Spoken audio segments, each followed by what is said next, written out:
कराची वालों, heat wave से बचने की तैयारी कर लो। हस्पताल रेस्क्यू को क्या हुक्मनामा जारी किया गया?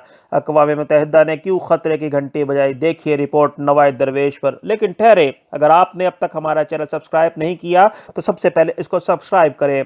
कराची में महकमा मौसमियात ने खबरदार किया है कि हीट वेव में एक मरतबा फिर इजाफा हो सकता है। शुमाल से आने वाली खुश्क हवाओं के बायस कराची में गर्मी की शिद्दत में इजाफा होगा।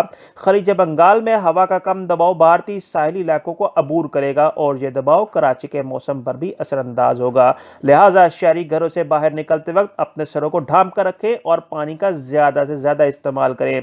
केएमसी के ज़ेर इंतज़ाम चलने वाले अस्पतालों और रेस्क्यू सर्विस को हाई अलर्ट कर दिया गया है। एडवाइजरी में मजीद कहा गया कि घरों से बाहर ना निकलें, शुगर और दिल के मरीज बहुत एहतियात करें। अक़वाम मुत्तहिदा की एजेंसी ने 21वीं सदी के इब्तदाई 2 दहाइयों के दौरान मौसम से मुतल्लिक बड़ी तबाही रिकॉर्ड की और इनमें से सबसे ज़्यादा काबिल ज़िक्र हिंदुस्तान और पाकिस्तान में 2015 में मई जून की गर्मी की लहर थी। 2003 में यूरोप में हीट वेव की एक बड़ी लहर ने 72,000 से ज़्यादा अफराद को हलाक किया। 2010 में हीट वेव की एक और लहर रूस में 55,000 से ज़्यादा अमवात का सबब बनी।